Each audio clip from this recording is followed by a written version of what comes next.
Pledge allegiance to the flag of the United States of America, Republic for which it is, one nation, under God, indivisible, with liberty and justice for all.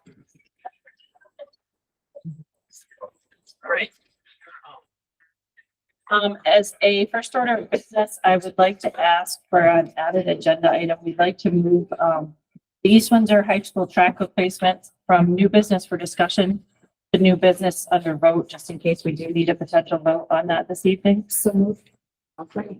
All right, so moved by Heather and seconded by Fran. We're just going to move that agenda item that's under new business to new business vote in case we. Okay, I would like to add an agenda item, just an update on the summer enrichment grant program. Second. It's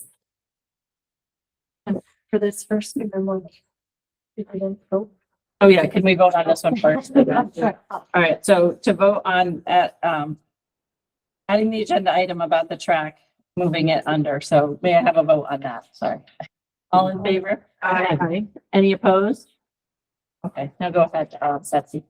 Yes, I'd like to add an agenda item for the summer, update on the summer enrichment grant program.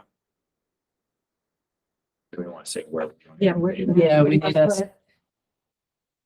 Wherever it looks good. I hadn't thought about where it should be, quite honestly. Should Do it be it with after curriculum? the curriculum report. Yeah, probably. After the curriculum report, we'll get a quick update from Daryl on the summer program. All right, Thank you. all in favor of that added agenda item? Did you get? Oh, I'm sorry, did you get a second? I said, okay. I don't think I got a second, okay. I'll second. All right, so Noreen seconded. Betsy made the motion, Noreen seconded. All in favor of adding the update on the summer program to the agenda? Any opposed? Okay, so we'll add that as well. Thank you. So I have, and this is weird because we never have added agenda items, but I don't know if these two reports that are included. These two reports, there's one on the agriculture program and this other one is, I think, curriculum.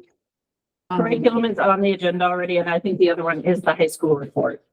That's part of, it's all under the curriculum. No, the high school report is above the curriculum report. That's what the Yeah. agriculture program is. Oh, I see. Okay, Okay. agenda item Yeah. 10 or X. Okay. Yeah, correct. That's what those two reports are. Okay, now our next on our agenda is our Limerick contest winner. So do you have an introduction for those who have joined us? Samantha's here from Park and Rec, and she's going to take it from there. Okay, so good evening, everybody. I'm Samantha from Park and Rec. We do this contest every year. It's our annual Limerick contest. This year's theme was food. We had 22 entries. We have a K through 1, grades 2 through 4, grades 5 through 8, grades 9 through 12, and an adult. You could submit a limerick. So tonight we have a couple of our winners here. Not everyone can make it. So we have.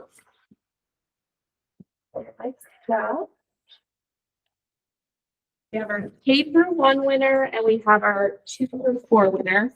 Our high school winner could not be here, so I'll read hers.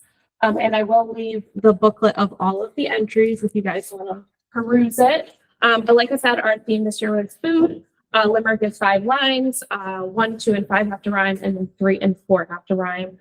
We appreciate the schools every year because some of the teachers take it and do it with their entire class. So I will start by introducing Miss Abigail Darvish. She's going to read her limerick. There you go. Oh, Taco Tuesday is the best. Oh, I wish I could go just west. Apples, lettuce, meat, and cheese. I would say yes, please. I would eat them in a bird's nest.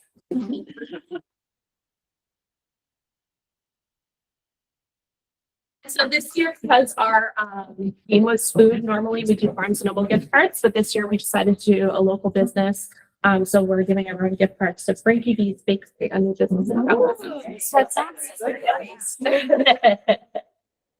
And then my grade 2 through 4 winner, I have Violet Stevenson. I love this one. Right, white, black, or brown, unless they're spicy. They're very small, so try to keep them all and it's for a reasonable price.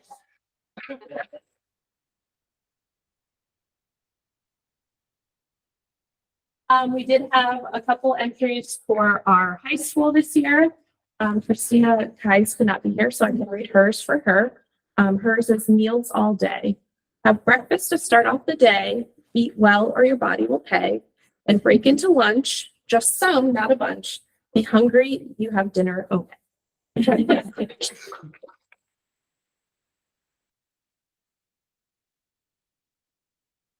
Right, thank you very much, and thank you parents for coming and supporting them, and thank you guys, you all did great. We appreciate your being here, but we now have the rest of our meeting. We understand it's a school night, so if you would like to head out, we will not be offended if you do that. You're more than welcome to stay, but thank you for coming, and we appreciate your time. Congratulations.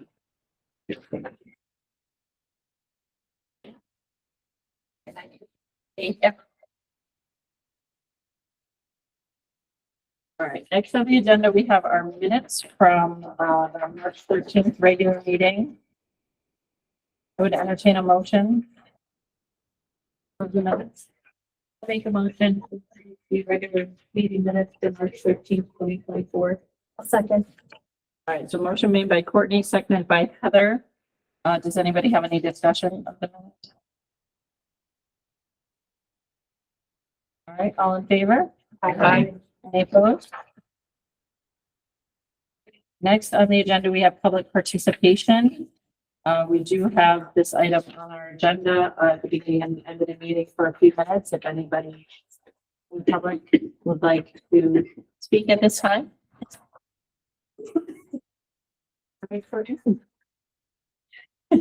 I'll be okay.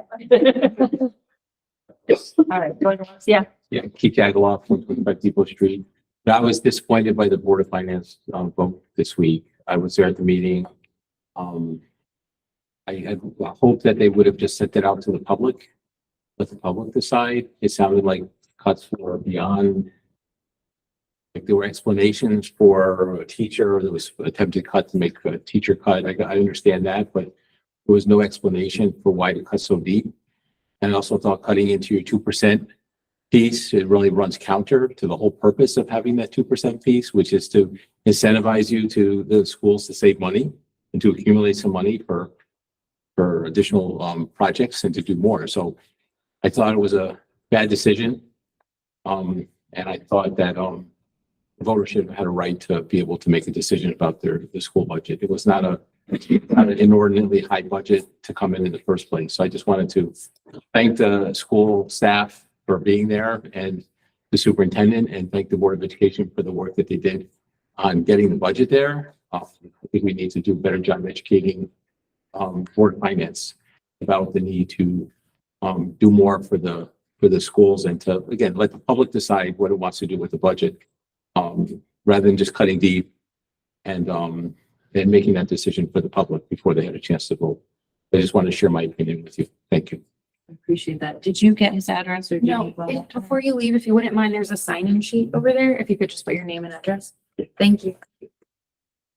Anybody else? All right, thank you. All right, next on the agenda, we have our student representative report.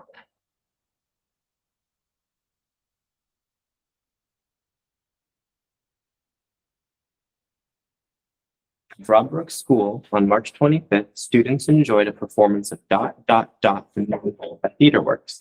The group transformed the gym into a theater as they performed an adaptation of Dot by Peter H. Reynolds. Students read the book before watching the play and participated in extension activities on art class or with their buddy classes. Students in grades 3 and 4 started taking the Smarter Balanced assessment this week. During the course of the year, they practiced using interim assessments each month and engaged in additional practice over the past few weeks to prepare for the assessments. On April 2nd, Chompers from the Yard Goats came to an assembly to cheer them on and encourage them to do their best. Prizes were raffled off and they are ready to perform. Over April vacation, all BBS students will participate in a learning challenge. They can complete a bingo chart with math and literacy activities to win a prize and be entered into a raffle for a Barnes & Noble's gift card. At East Windsor Middle School, overall attendance for the rate of March was 93.8%, and fifth grade had the highest level attendance rate at 96.91% for the month. The fifth and sixth grade chorus students recently visited the East Windsor Senior Center where they performed a selection of songs. Engaging in conversation with the senior was a highlight for the students, and they eagerly anticipate their next visit. East Windsor Middle School hosted a pep rally on April 5th to launch the SBA and GSS testing period. The event featured a spirited basketball game between staff and students. Today marked the start of testing for East Windsor Middle School. Spring sports are starting with more than 50 students joining track and field alongside 12 students in softball. The softball team's inaugural game is scheduled for April 22nd at Stafford, while the first track and field meet will take place on April 17th in college. At the high school, the fourth annual Think About Your Future Week was held from March 18th to March 22nd. This week focuses on college and career readiness. Students participated in a variety of activities, including preparing for career speakers day, and scholar check-in during advisory, PSAT and SAT testing, 5 field trips, including Hartford National College Fair, UConn, Helms College, Springfield College, and Western New England University.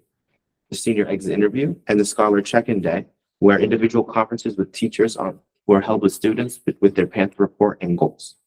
And a career speaker day was held that Friday.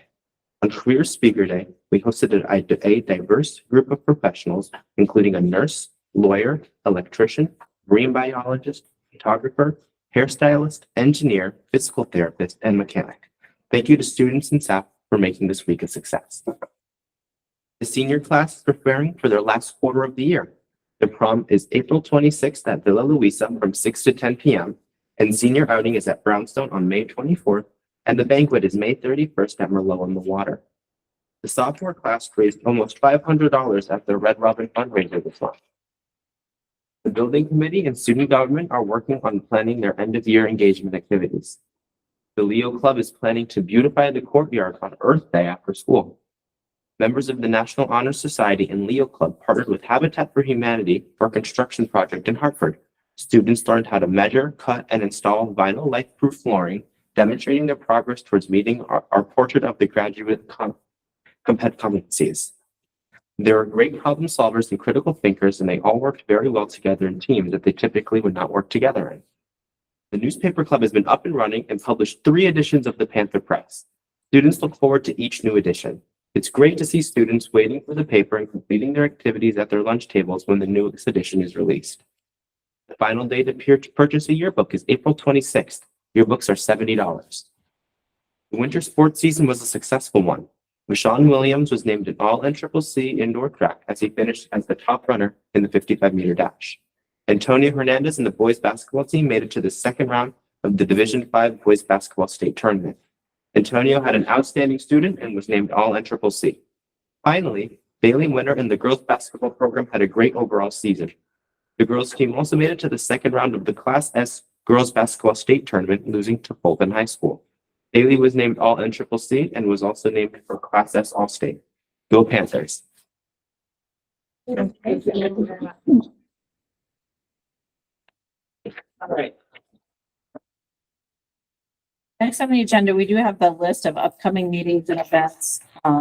It mentions on April 15th that there possibly could have been a Board of Finance budget workshop. I don't think Right. they're having that because they finished the other night. So that meeting is, The 15th, so that meeting's not happening. They wrapped up this Monday when this agenda went out. That was unknown. but the rest of those are just listed there for information. Is there anything else you have about that? Um, All right, and then next on the agenda is our high school report.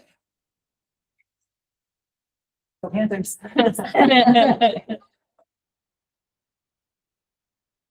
You all have a copy of the PowerPoint presentation. So I just wanted to talk a little bit about a program we've had at the high school. We started last year called MTSS and how it is linked. Sorry, Allison, I got the wrong presentation. up. Okay, This is a sustainable agriculture, right? that's next. That's part of it, but it's the Yeah. second part. Yeah, okay. Sorry. with the wrong- First act, MTSS. Okay.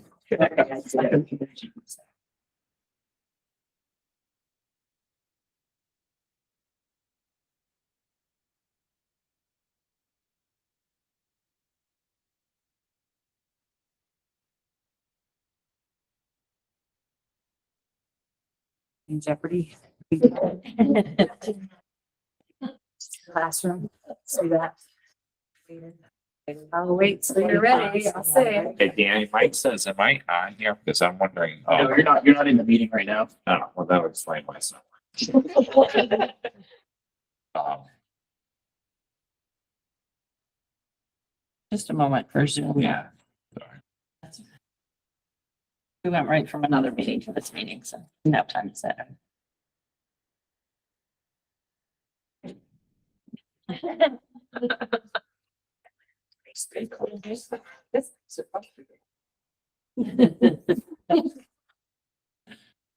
It only brought the clarity. I know.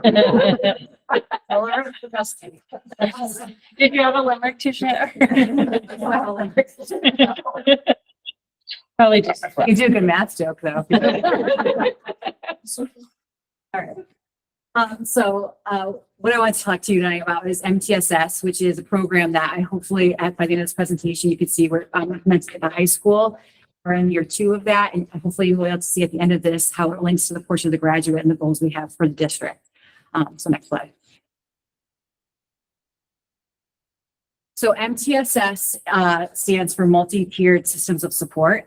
And this group came in there from East Con, and they came in to help the school, East Windsor High School, and the whole district. Started with us and is going to middle school and then to Broadbrook. And there's systems that we put into place to look at data and then make decisions based on the data that we see to hopefully impact our practice, with overall hoping that we'll have more positive student outcomes. So it's really grounding our information on the data systems that we have in place and then creating decisions based on that data. And then having a system to look at that data. So what we've developed is we have a 4-week rotation, where 1 week we look at data that pertains to attendance. The next week we look at data that pertains to behavior. The next week is academics. And the last week is to look at the system and see if there's any things we need to change within the system. So we have those weekly meetings every Wednesday at the high school. And we have that kind of lens each week on whatever that focus area is for the week. So just to give you some examples of this, well, just to explain a little bit more. With each of these weekly meetings, we discuss practice, and we discuss practice universally. When we say universal practice, what we're looking at is we want to see, are we doing our practice with 80% to fidelity? So if 80% of whatever we're talking about is going well and doing well, we say universally, we check that one off the list. If we're not at 80%, well, then we have to look at that and figure out what interventions or what things we can put in place to support whatever we're talking about at the whole level. If at the whole level, everything's going well, then we look at, okay, what part of this isn't working? Is it a specific cohort group? Is it a specific situation? And then that's where we want to target our intervention if we need to. And so it's more layered. I don't know if you remember, there used to be something called SRBI. It still exists, but it was more like a flat triangle. It wasn't layered like this. And that flat triangle was universal systems. And then the next level was kind of like targeted intervention, but that was more like pull out or someone else's responsibility. It wasn't, it's everyone's responsibility. With MTSS, everyone's responsibility is to help with those targeted interventions. And then when we have really strong intervention that we need intensive intervention, it's still everyone's responsibility. We're just providing those people with more support, but everyone's still in the game and responsible for helping that student or that situation. So that's kind of the difference between MTSS and SRBI. So some examples to show you about this. One thing we talk about is our tier 1 instruction at the high school. And so we developed some instructional commitments last year. There are 4 of them, and these were commitments that we looked at that were research-based and highly effective as far as student impact. And we took those instructional commitments and we did some professional development around that. And then we progress monitor how we're doing as a school. and we collect a bunch of data on that. And so one example of this I wanted to show you was one of our instructional commitments that we have is that in every classroom at the high school, there's a learning target posted in the classroom and is referenced throughout the lesson so students know what they're learning and why they're learning it. And we track that, and how we track that is we go, Ms. Kaminsky and I and other administrators in the district go through and we do walkthroughs of the classroom, and we have our phones out, and there's a form we fill out on our forms, we track the data. And obviously green is good, red is not so good. And so we track the data each week, and we want to see that we have 80% of that green. We want 80% of those bars in green. And once those bars are in green at 80%, we know universally that's a system within the school that we have in place, learning targets on the board and being referenced. And so through MTSS, we take all that data and we put it into what we call our walkthrough studio, and we get charts like the one you see here. And I communicate those charts out through my weekly post-it with the staff. And then as far as universally, you can see there was a little bit of dip right here, like in the January area. So now knowing we knew that this is a universal situation, and we had to target it as a whole school thing. We had to, do better communicating on the whole school about learning targets, maybe provide a little extra supportive professional development for our teachers on that. But then when you get over here and you see the red's a little smaller, now we got to target that intervention. So who are those individuals we got to go give that one-on-one feedback with about their targets? It wasn't a universal situation anymore. It was more intensive, more, one-on-one. And so Barbara and I would go give that feedback. And so that's kind of how the system goes for that. So that's one that's kind of used, and that was how it universally got better. Next slide. This year, one of the things we're working on with our practice is we have a learning target, and we provided professional development on feedback. And our target is I can strategically use quality questioning, purposeful dialogue, and feedback to promote student learning. So one thing we want is students talking to students, but you can't have students talk to each other unless you have really good questions that you're asking them. You ask them a question that falls on this DOK level 1, which is a recall or identify question. They're not going to have a lot of conversation about that. Just, I ask you a question, you provide me an answer. When you get towards over here, DOK levels, a higher DOK level is 3 or 4, then now they have to justify why they made their response. They have to make conclusions of why they made their response, or they might have to make inferences or connections. And when you get over there, that's when you can have more dialogue. So this is an area we're tracking in the school to see where we are as a school on our DOK levels in the classrooms. Next slide. So as you can see, we're doing a really good job at DOK 1, DOK 2, and we're hitting in some of our classrooms in DOK 3. And right now we notice that universally we need to do some work at DOK 4. So as we work with our instructional coach and our leadership team, our instructional leadership team that's comprised of our teacher leadership in the school, we start to talk about how can we plan to kind of target this next year, and how can we kind of plan to help support our teachers and our students at reaching these levels of questioning in the classroom. And that all, once again, is part of that MTSS system. Looking at your systems, looking at the data, and seeing if it's a universal situation or if it's a targeted situation. So this also works with student behavior. So then the behavior weeks, we look at student behavior.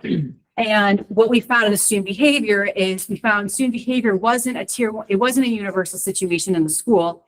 It was one particular cohort in the building that was causing a lot of behavior. So although it wasn't all 4 grades, it was one grade that we knew we had to intervene with to impact the behavior. So this is just an example. So we took the data, and this one group of students, we had an assembly in January, and we showed them the data, and we said, we showed them how they compare to the other 3 classes. And we showed them that we gave them a goal of decreasing their referrals and resets we wanted it to be 20. We wanted only 20 in the next 30 days. And obviously they didn't make the mark. They hit 48. However, they did decrease by 32% from that month to the next month. So we gave them the goal again. We did reward some of them. We did give them each a Panther bracelet for making some progress. But the incentive we'd given them was we were going to throw a huge, party, if they got it down. So hopefully they'll do that next month, and then we can have that. But when we did this, we reflected on, we had them look at them as a class community, how they're doing with their behavior. And then we also had them reflect on their own behavior. Because some of them, how you can be a better friend to your friend who's maybe misbehaving, how you can help them to make a better choice. How can you help your community maybe you're not the one causing the behavior, but you have a friend maybe right next to you that is causing the behavior. So we had a lot of conversations with that cohort on that. So we're going to be meeting with them again when we get back from vacation to see how they did.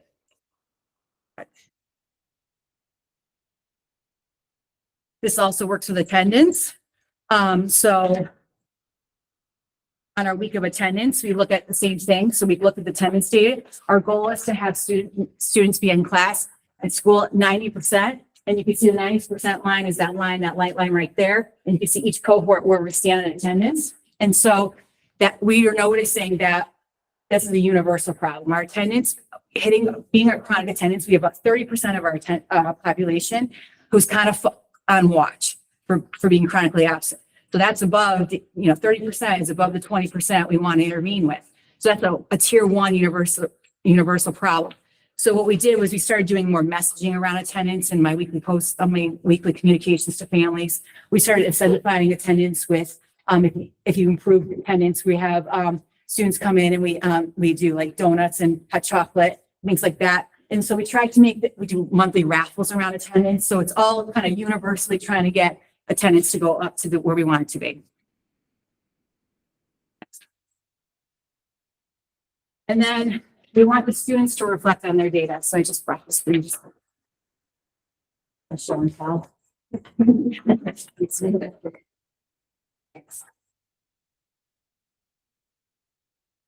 So one of the things that we want our students to be is self-aware, responsible citizens and lifelong learners. It's part of the portrait of the graduate. And so they should be able to intervene on their own data. And so we took all the data from the MTSS dashboards that we've collected. So all that data is warehoused on a website. And we created what we call the Panther report. And each student gets these. And it has basically those areas I just talked about. Attendance, it gives them their PSAT scores and it shows where we want them to be. Obviously, green is good, and then yellow, red, kind of like a stoplight. And then exact tags on there, and also their service learning hours. And what we have the students do, this is the scholar check-in that Vincent referenced in his report, is we have them reflect on this in an advisory. And there's some reflection questions we prompt them to answer. And then that couple days later, they meet one-on-one with a staff member and the staff member then has them reflect on this and asks them questions. And it might be a staff member they've never met before. So there's no judgment. It's just kind of like, hey, this is you on paper. What do you think?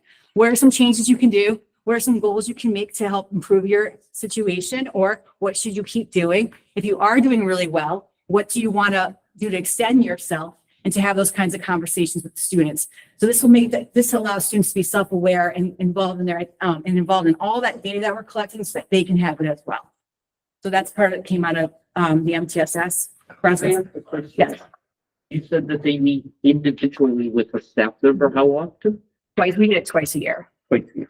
So we did it as part of one of our Think About Your Future week activities. And so they come down through their English classes, and we have about 10 staff members who don't teach that period in the library, and they meet one-on-one. Yeah. What about advisory? Can I ask that too? How often do they meet with advisory? Every Monday. Yes. So overall, I think the system has the MTSS work that we've done at the high school has really helped streamline our systems. It's really helped us to kind of use the same process no matter what data we're looking at, whether it be academic, behavioral, or attendance data. It's helped us to make universal decisions on our practice and informed decisions on our practice. And it really kind of grounds the work on what's really happening instead of subjectively saying, well, I think we have an attendance problem. Well, I think this cohort of students isn't doing well behaviorally, or I think every teacher is putting their target on the board. This really grounds that work and shows everyone what exactly is going on and how we're doing. And we're like progress monitoring our efforts at the high school. So that's it. Does anyone have any questions?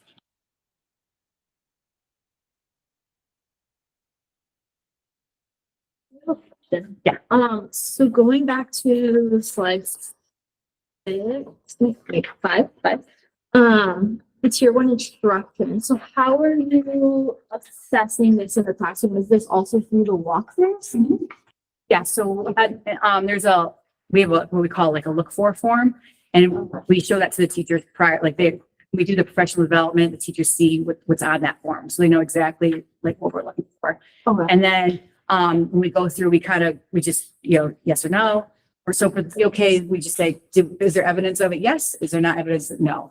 And sometimes, you might not see the question being prompted by the teacher, but the students are working on like a handout or something like that. And sometimes we'll just go through the handout, kind of look over kids' shoulder and see what DOK level the handout's going to get to.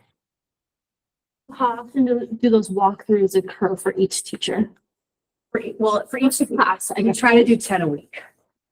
So 10 total a week. So for each individual teacher, how many times a year? I would say every teacher probably gets walked through probably 4 times a month. Oh, I would say at most 6 times a month, at least 2 times a month, okay. 2 to 6 times. And do they get notification in advance when those walkthroughs are going to happen? No. And so one thing that as part of the walkthrough process is to come back around and give feedback to the teacher on the walkthrough. And I will say, we work really hard to try to do that as much as we possibly can. It doesn't always happen, but when we talk about that targeted part, those people that we want to have those targeted conversations, we make an effort to make sure we go and talk to them. Okay. But I'm sure we try to talk to the people that are doing great things too. Positive feedback. So I do it universally. Are there any further questions about on this report? Thank you. Thank you very much. Thank you. And, oh, sorry. I think I was confused. I thought that was the curriculum and the agriculture was the high school, but it was like a vice versa. Yeah.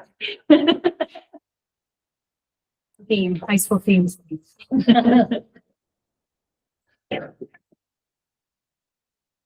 So the next presentation is the curriculum presentation.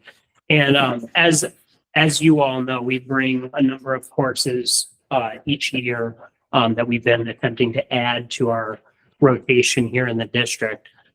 So we have made a concerted effort to, once we approve a course, once we get the curriculum written, the year after, we'll come and ask some teachers to present regarding a particular course. So tonight, I'm going to actually turn over the floor to Mr. Mosier.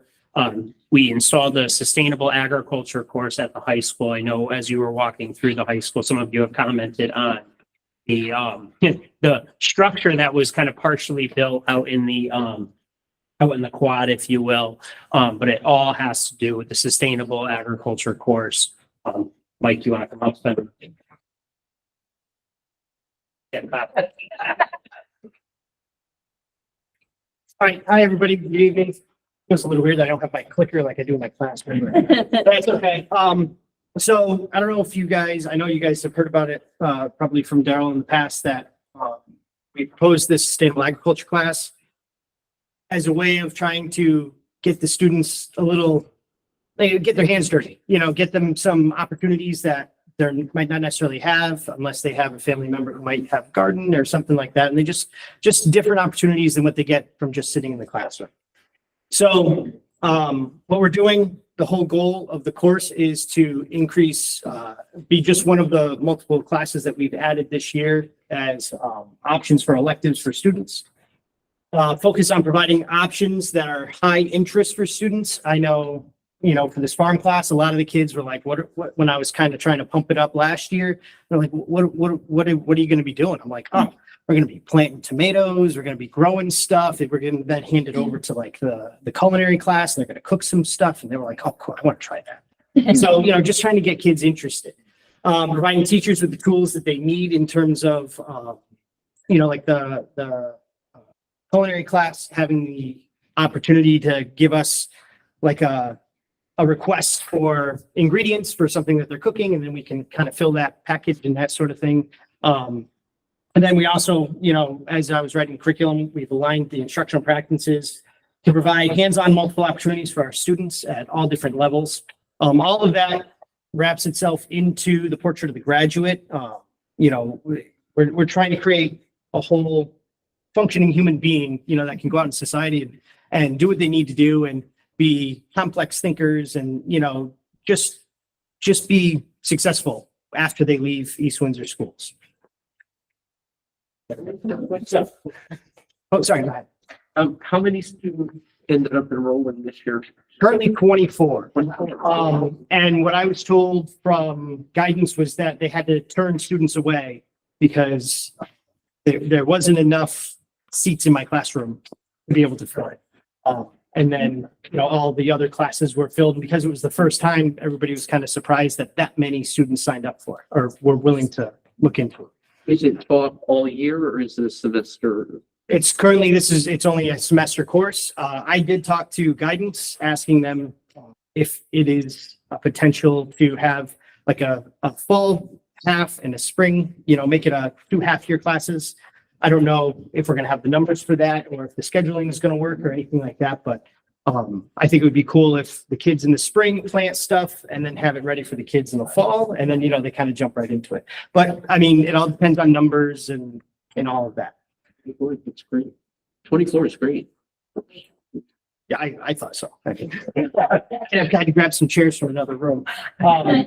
So the goal of the course, like we said, offer students a chance to understand food production, social inequities in access to food, as well as learn how to cultivate their own. We're at a time where the cost of everything is through the roof, and you tell the kids, well, it's easy to grow your own tomatoes and cucumbers, and it just saves you a couple dollars here and there. So East Windsor's agriculture-rich history shapes the daily life for our residents. One of the driving factors is that they drive to school. They pass tobacco fields and cornfields and horses and cows. And we didn't have anything to offer them, so we thought, why not? It's important for students to be able to explore the science history of the community with a specific focus on sustainable agriculture to foster environmental responsibility in planting, growing, harvesting, and selling products. So sorry, you're good. That was just one of our students. He was super proud. I was like, dude, you're doing all the tomatoes. And for like 3 days he was planting and there is babies and now we've already potted them up. So they're all excited. So students in sustainable ag have explored various farming aspects. Some things that we've talked about was just, what is agriculture? What is sustainable agriculture? What does it look like? So far this year, we've talked about soil loss, soil building, composition of soil, water conservation.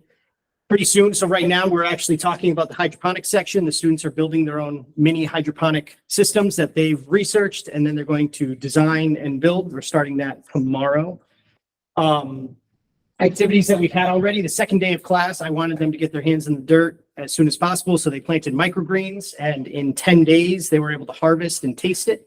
And it blew their mind. They're like, wait, this is like a thing.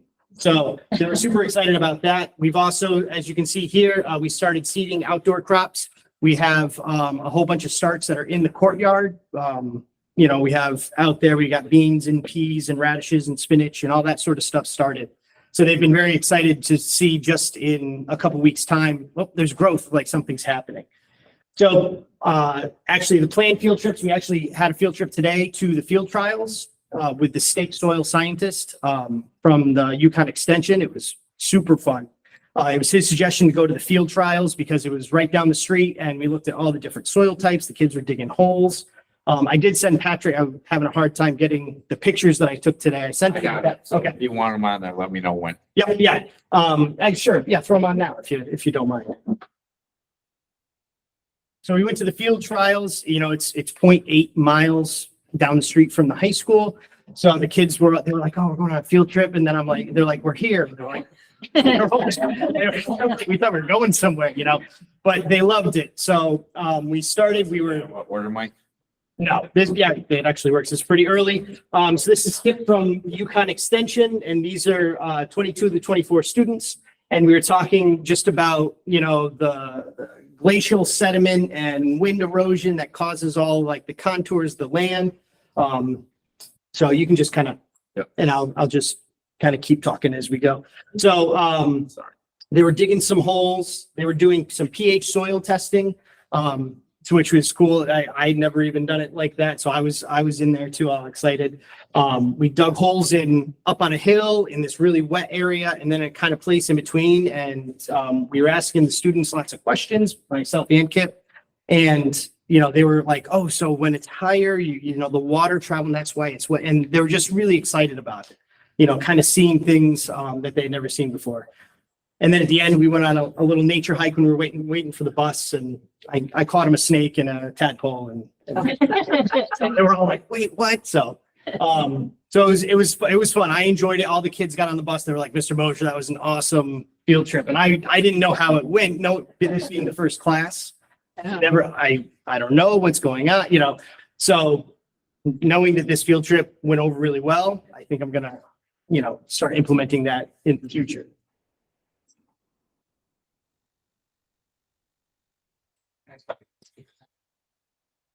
Yeah, I have to switch back. So. While we're killing time, Mike, I would volunteer my garden to the kids to come and. You get ready. Let me tell you, that spring prep work is super important. I was just gonna say, as I thought about it, I know sometimes they're on the weekends, but have you thought about kind of doing a farmer's market with them or kind of having them talk to people? And I know your family also does kind of the farmer's markets with selling pickles or, talking about like what you can earn. Yeah, oh, yeah. So Spend one of the sections of the class, one of the units is actually about like creating sort of like a business plan, and figuring out what crop would you sell. You're going to design your own farm. It's kind of the summative project for the whole class. What's the product that you're going to sell? Where would you sell it? How would you market it? And, they're even going to create their own social media account, not a real one, but if you were to create it, what would your main page look like? What kind of information would you want to get across? Because, part of it, I don't expect all of them to come out of it being farmers, and the same thing, just like in my science classes, I don't expect everybody to come out being a scientist, but I want them to have an understanding of when they go to the grocery store and they have, 3 products to choose from, which one, might be cheaper, but it might not be the best, that sort of thing. So that's some of the overall goals. So I put it out to the kids. I should have made an assignment. I think they all would have done it then, but I just put it out. Does anybody have any feedback for me since I told them that I was coming here? One of the students said that the class is going good overall, and we've learned a lot about sustainable agriculture is beyond a mere definition. We've also learned some of the techniques that make sustainable agriculture sustainable. One especially good part is how we learn not only the pros, but also how the cons are explicitly stated so we can weigh the value of each method. For example, the recently discussed hydroponics. So, I put a lot on them. I want them thinking, if you get anything out of being in school, you should be a thinker. You should be able to, rationalize some things. What are you going to do with the plants that they have started now with all those tomato plants? Yeah. And are you going to over summer them?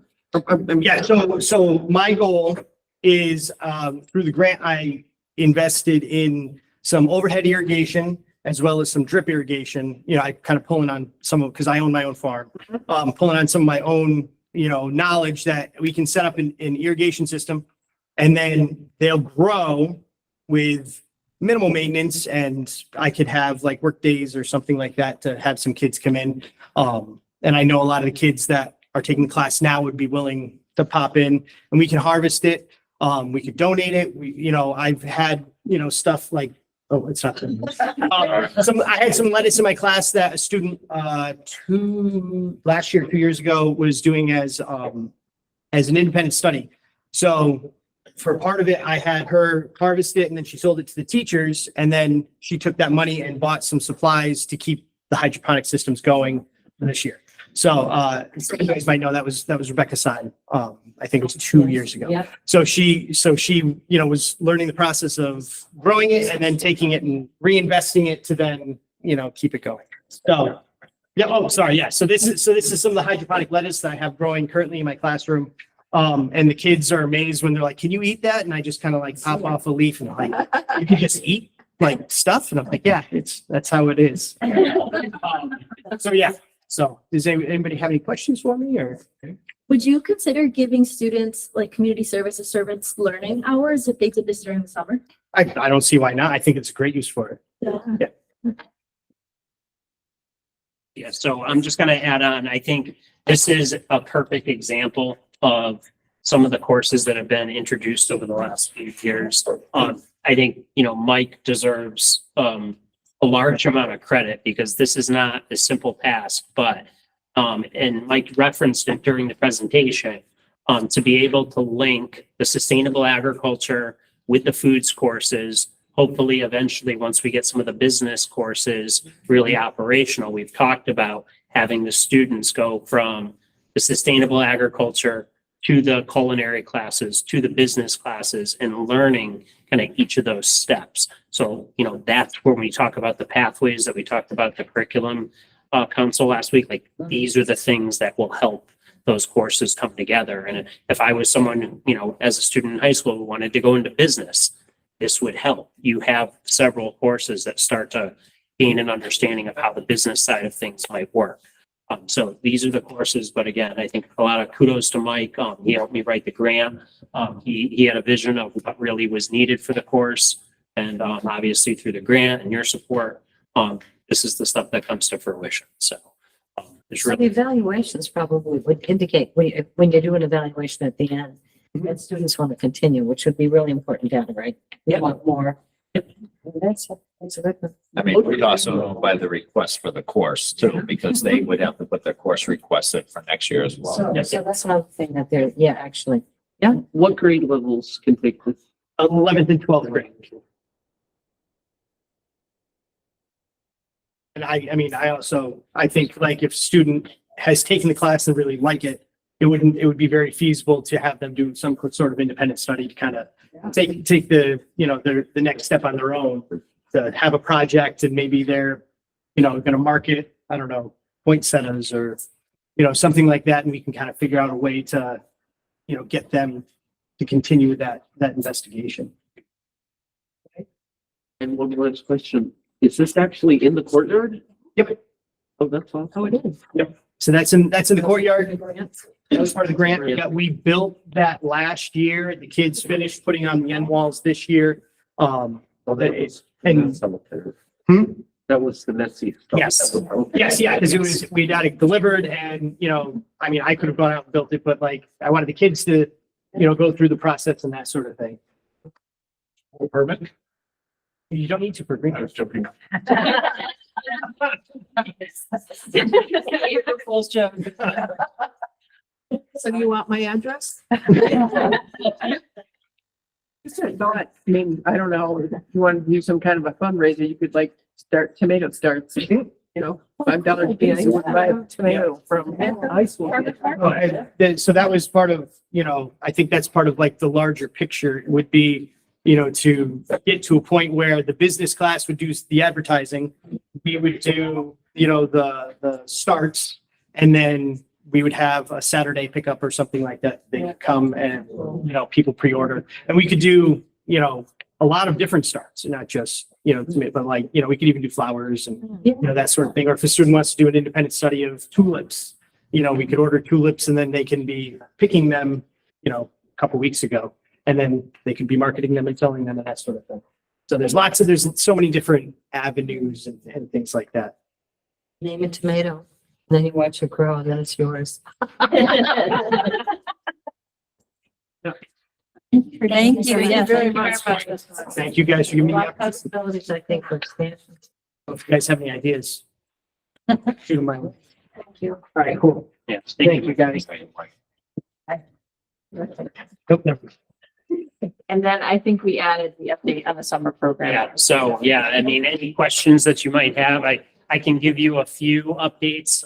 It was just a couple of weeks ago, talked about the summer programming. So, it was released, the advertisement was released to families in Hartford. The first day the registration became available, we had 7 of our families sign up. And then we put out an interest survey this past Friday. I checked earlier today, we had 78 responses from families here in town. some of which have multiple, students that they're interested in. How many spots do you have? So between 20 and 60. So we put out the interest inventory, for families. So we'll go through that. The registration for in-town registration will open up on May 1st. So we'll be able to hopefully fill each of the 3 sessions. Some of those families may have a request for, 1 session only or 2 sessions. So we'll have to go through and figure out, the dynamics of that.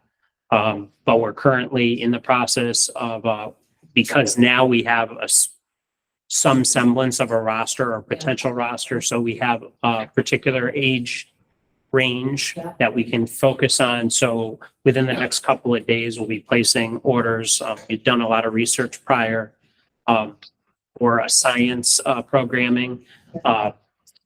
There's a summer programming that aligns with our ELA, our literacy work right now, and then our math work as well.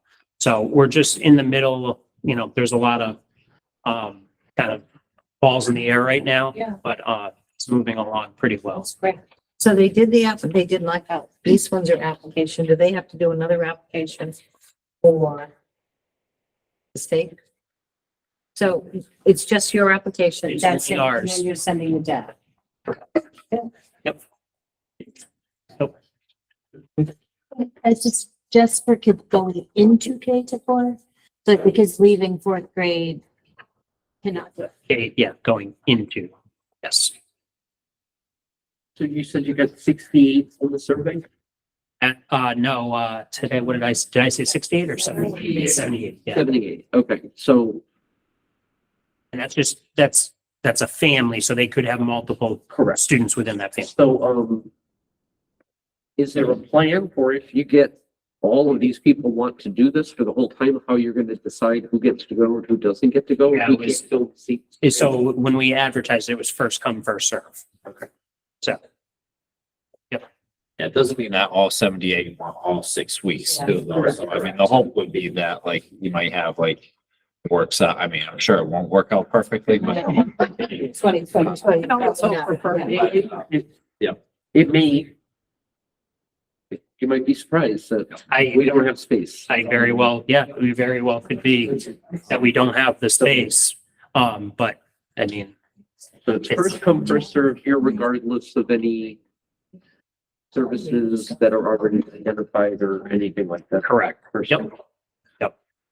So if you're thinking about it, where you're starting to plan, you're starting to think about curricula, you're thinking about staffing. You're thinking about, I'm just thinking about all this stuff, right? Is it a maximum at the best? You probably, are you gonna do like a cohort, a maximum of 20? So that you can kind of plan for the around. maximum cohort each session is 60, the minimum is 24 to run. So the maximum of is 60. So if you got 60 in the first cohort, is that the maximum amount of kids that you would serve For a session, yes. for a session? Yeah. So you could potentially, Potentially, I mean, 180 theoretically. kids, you could do 180 But, kids. yeah, but I mean, they could also sign up for 6 weeks. Correct, yep. So some families might just want 1 2-week No, program. no, I understand that. Other I'm just families thinking might about want the all planning 3. for it. Yeah. So, Yeah. Correct, like if family was going away, out like one of the weeks of vacation, then Yeah. they're not gonna sign up. Or if they were like, I want my kid to go to sports camp this week. Or, you know what, like I have time off, I want them to be with me this week, like there may be various, versus like I work all summer, and this is a great opportunity for my kid to like get enrichment, and they're going to go all 6 Right, weeks. right, right. So there'd be different programming for each. It wouldn't like repeat. If there's a kid that's in the program for the whole time, there'd be different programming for each different subject. Correct. Yep.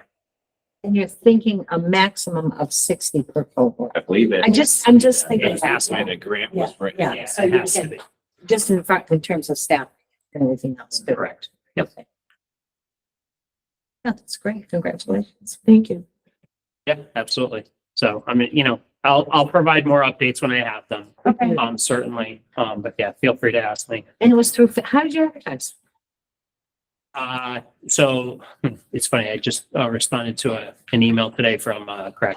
So one of which we posted on, Facebook, I believe, a flyer on Facebook, Twice. sent home, flyers through the elementary school. Okay. People had already heard about it once Yeah. we, introduced it here. They went through a parent email blast too. So a number of different ways. So obviously That's people, good that it was obviously people multiple know ways. about it. Yeah, 'Cause- but it was multiple ways. So Yep. some parents had multiple ways to get that information. Yes. We saw spikes every time we put something out too. So like if we, because you can check it live. Yeah. So like, for example, like we put it out Friday on Facebook and then we put it out first thing Monday morning. And, Right away. like, Yeah. yeah, when, Sarah in registration was like, yeah, I just saw like a spike of like 10 people. I'm like, Yeah. how we put it out like 20 minutes ago on Yeah. Facebook, Yeah. for like the second time. So like, so, you know, yeah, people look at different times. So like Friday evening, a lot of people might not be checking it versus like Monday morning. Sure. Sure. That's good. Was there a reason it wasn't on, the website? I mean, I think we've gotten feedback in the past, like most people are not going to our website to look for information. I mean, as a parent, if stuff comes to my phone, I look, but Yeah. I'm not going to the school's website. So, I mean, Actually, I don't either. That's what I'm saying. Like I have 3 kids in school. You want to get something to me? Send a text, send an email. Yeah, no, I mean, I know. so. I get it. Why we have a website? Well, I'm not the one who does advertising. Thank you very much. Yeah, Thanks, absolutely. Daryl. All right, so next, we have new business for discussion. So because the track was moved, we have the budget for discussion. Yeah, so obviously we had the Board of Finance, meeting, workshop on Monday. The result, as I believe everyone's aware, was a reduction of, almost, 411,000, from what the Board of Ed, proposed. Certainly, Ryan's right there. Certainly, Ryan and I have, some thoughts and proposal to the board. Obviously, there's no vote until the budget is finalized through referendum. We spoke a little bit as far as finance subcommittee. Certainly, I know some board members have some thoughts as well. And you know, I guess you know, I would lean to you as Kate. I mean, do you want me to share my thinking first and then open it for discussion, or do you want? I think that's fine. I think if you share what you're thinking and then we can kind of counter that with, or, you know, say what we're thinking as well. Yeah, absolutely. I mean, certainly, I mean, 411,000, 100,000 is, you know, a large number. I mean, within our number, we had the additional, course, position. I feel like at this point, we would, eliminate that. That's roughly about 80,000 between, salary and benefits. We have, at least 2 vacant, positions, that need, when I say vacant to start, in, the fall. That hasn't been advertised to staff, so I'm going to reserve. What as far as- positions are they? Well, I was going to reserve the content areas. Okay. We haven't shared that with staff. I feel the need.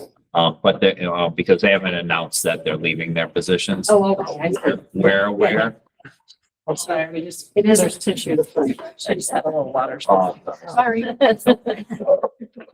Oh, look at me.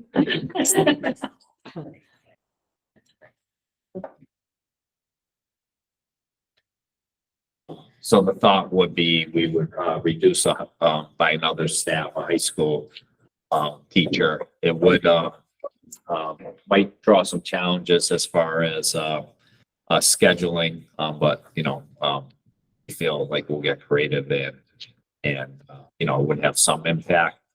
It's unclear as far as what level until we can actually figure out the schedule with that. And then the thought would be in our proposal, it was 265,000 of the 2%, utilizing the entire 2%, so the entire 478,000. So that would be additional 213 thousand from what we, originally proposed. So if you take all the 2%, you eliminate those two positions, we're still about 40,000 short. There's some things that, play out. You don't know how new hires will, work. Special ed, it's like a roller coaster. Last year it really helped their favor, from where we were in September versus where we were at this time. And so kind of like take it slow and see where we are as we get, closer. From my perspective, felt that's the best way to proceed, with the reduction, that was placed. So I know there's a difference of opinions. I think $40,000. Minute, so I don't think that's insignificant, I think, in compared to the budget, but. I know, I was very disappointed. I was surprised, I was disappointed. I would echo that. I was also not totally surprised, but I was disappointed and I was hoping that the cuts wouldn't be as deep as they were. I was hopeful that it might be a certain amount. I knew, where we were going in at, what did we end up going in at? 4.7, 4.75. Yeah. 75. I knew that wasn't part of it. And what did it actually end up? 3.2. But as shared earlier by someone else, I was hoping they would send it to the voters at the, at a different level than they did and let that decision happen. But obviously that's not, what they were feeling. I don't know if Noreen, if you want to speak for yourself, for the people that weren't here at the earlier meeting, just, I know Noreen. I'm shares. Yeah. Okay. As, well, as, To share. I was gonna say, as finance subcommittee chair, and that you shared your thoughts, and then I can add on what I'm thinking as well. I just don't want to speak for you in terms of. That's like, historically, there's always a cut. We always get cut. And this year's cut is slightly worse than last year's cut, much less than the years before's cut. And our budget is always kind of very fluid because of our special ed things and whatnot. I personally do not believe that the cut of $400,000 should. I think we need to let it ride. I think we have extra money in that 2% fund that we can take, and that brings us down to a $200,000 window. And I really think that we can let that ride itself out and get a better idea of where we're going with the positions that Patrick is intending to maybe not fill, although they're very required positions. Because we haven't been able to fill them does not mean that we don't require them. We need it filled. They're vacant as of the fall, so they're actually Right. filled right now. We need to get that BCBA back out of the classroom, back in doing behavioral stuff. As far as the chorus teacher goes, we as a concerted group made a decision that getting chorus back into the middle school as its own distinct operation is very important to our children. The same way that the before school band program down here was very important. And it's real easy to say, well, it's a chorus teacher, you don't need it. But the reality is it's needed. There are certain kids who will thrive from that program. And if we're not going to start doing these things in the lower grades, we may as well stop doing them in the high school. Because God bless those children at the high school. But for those 5 children to get up there and be a chorus on their own is, God bless them, but we are doing a disservice to them by having that happen. I will not vote to cut that chorus teacher unless somebody is standing here telling me that I got to get rid of an English teacher. So my feeling on it is we really don't know where it is right now because it's got to go through a budget. But I'm comfortable with looking at that extra money in that 2% fund and then writing it out and see what we've got to do later. I don't want Patrick to go at any teacher who currently works for us and say, you may not have a job. And just for clarity for the newer members, and obviously this is under discussion, we are not voting on the budget proposal tonight. We do not vote on it until after it passes referendum in terms of like things that we may or may not need to do at that time. So this is just kind of for discussion and seeing where people stand, but it's not something that like a decision has to be made right away because obviously the voters haven't had a chance yet and things are in flux. So what are we doing? Is this course at the middle school? There is, so we have, so we have a teacher at the middle school and a teacher at, the high school. The teacher at the high school also teaches, one period a day at Broadway, Okay. that provides, band. Their specialty and their area of expertise is band. They are certified to do the chorus and they do it.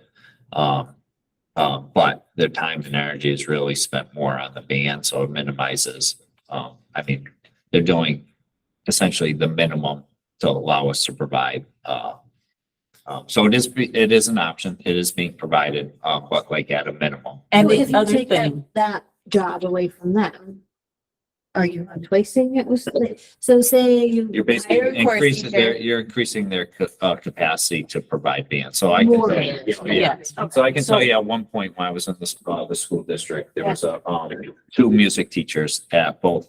The high school and the middle school. So, so there was a course in band, and just going through the constant low increases to this because it basically was 2%. There's some 0%. Positions were eliminated unless you saw the impact as far as in the band and course program. And the other issue, just for people to think about in the general public with band, is it's not just like one band practice. We have band, we have jazz band, you have individual lessons for kids. You have, other stuff going on. And at the high school, sometimes we used to offer piano lab. I'm not sure, what's being offered right now. So it's not a matter of that their hours would decrease. And what we were hoping for was a course teacher that would work at both the middle school and the high school for certain periods to offer this. So as Patrick said, it's expanding the music teacher's capacity at both of those, but it's giving chorus a little more attention because we have a stronger program at the middle school and we're hoping some of those kids will continue if they have the same teacher at the high school to build the high school chorus program back And up. it's really restoring What we been had. cut. Yeah, that have been cut. And it's still not to the same number that it was prior, if it's 3 versus 4. So So I'm understanding what you're saying. And that is, it's not another, it's an expansion of the program without hiring another full-time staff person. no, we are wanting to hire one full-time chorus teacher that would work at both the middle school and the high school. And that's what we had discussed in this budget prior. So in the middle school, the band teacher is running band, chorus, and the general music class for the lower level grades. Yes. Right. Yep. And doing individual one-on-one lessons. Right. And that's, it's, Yes, and at the high school, the I, band teacher is doing the 4th grade band, the regular band, the jazz band, individual lessons. yeah, I don't believe, so my guess is, you're going to have to remind me, Gabby, I think you participated in band, I correct? did, yeah. I don't believe, our current setup allows for like the individual band lessons. So to your point, it's like essentially, it's like a class. So they're not getting like that individual attention that you probably got. Yeah. I think they might have like trumpet lessons for all the trumpet players on certain days of the week and then flute lessons for all the flute players. That's what they do in the middle school. It's not individual, but it's, They do groups by either instrument or by ability, Yeah. even so like saxophones, that say there's like 6 kids, but 3 of them are like at a higher level, which I think she tries to group them together, but they do get lessons. They get pulled out of like a class to go. right. So they have lessons, but they might not be individual lessons. They groups, But they're small.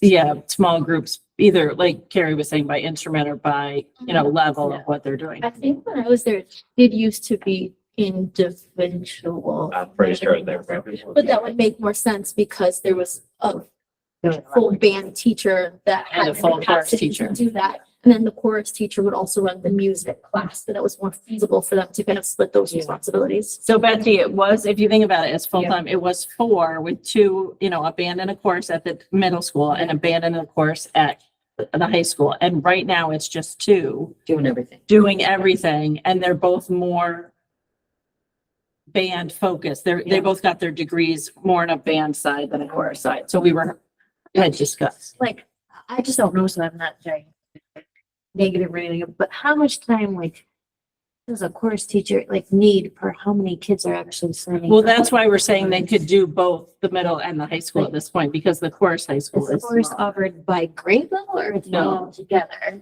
It's just, It's grade level at the middle school. It's as elective at the high school. So, yeah, so it's like one So class one class at the high school is Currently, yeah. basically what Yeah. you would need, right? for right For now. one Yeah, teacher. right now. And then at the middle school, you're saying it's offered 4 times because it's by 5th, 6th, 7th, and 8th. Yeah, I mean, we would have to look at the numbers, like if it was split, I mean, it may not be, yeah. So it'd be 5 and 6. Is there like a way, I know it doesn't help a ton, but like is there a way to hire? So it's not really a full-time position, like I know it's not perfect. That's sometimes but I hard to know- find as well, I would think, because then that, like, I don't know how much money it actually saves or not saved, but. So like I can think speak it's to like how, you know, the challenges with like a world language teacher, math teacher. I can't say like, it might be easy to hire a 0.5 or 0.6 And then course it's time. nickel and dime I at don't know that the point. answer to that. But I also think to Doreen's point, like, we really see the need to be developing this program and to have it move. We have people in middle school are very interested, and we don't have the people or the tools in place to be able to encourage that passion that some of these kids might have. I think it's important I to. mean, I agree with everyone. I mean, I put in my initial proposal, the math just doesn't add up to me. And my other concern is like, we're using 200,000 of our, last remaining ARPA funds to offset our technology, which won't be there for the FY26 budget. And then we're utilizing, potentially the entire 2%, which won't be there. So right off the bat, like, I mean, that's 2.56 that we're adding to the budget that we won't have like the following year too. And then we're even $200,000 short on the FY25 where we're riding it out and hoping things work out. I just I can understand that So concern. We almost have to look at it not only for this year budget, when we're kind of looking at this, Patrick, in terms of what you're saying is, we need to take a look at it probably in a couple of years because what is. you might just be, yeah, we could just be potentially building a greater funding, but a year from now. Yeah, I think we also need to look at it historically as well, because we have over the past few years, when they cut us, we've given money back and we've taken money and allocated it to other things because we had the money. And because of the previous debacle that we had to live through that has now been corrected with new administration, we're still trying to grapple with getting our hands wrapped around all of that. And for me, the thing is, looking at this $400,000 is not making me jump out of my skin because I'm seeing we made it last year, we made it the year before. There are options there. So it may end up being that we have to have a much more intensive conversation if this budget referendum does not pass. Yeah. Go down to 2%. And I- That's the concern, if the budget referendum doesn't pass. My only other concern is, again, we need to have better historical data and understand things better, but I don't want to be at a point where they think they can, or where the Board of Finance can cut us by this much and we can say, oh, we're just going to ride it out, and then we do, because then the question is, why do we kind of have that? Well, that's a valid question. that's their question. Yeah, well, and that's what I mean, and that's their question, and that's my question, and that's, I guess that's that's part of the ongoing issue that we need to figure out in our own house, I would say. I think that we have to just wait and see how things. Yeah, I mean, I will say like in either scenario, and what I'm suggesting, it's regarding a position that's going to be vacant. So it's not someone currently in the position that would require having a conversation. And so, and those jobs are not posted yet. I mean, they're planning to, but I mean, one I was going to pull back, but even that, we could post it as anticipated.